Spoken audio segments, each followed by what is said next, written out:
Round off 2,833,333 to the nearest 100,000s.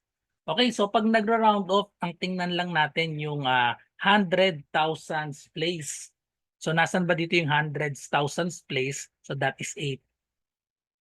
So 8 and then titingnan natin yung next number. So yung next number sa kanya is 3.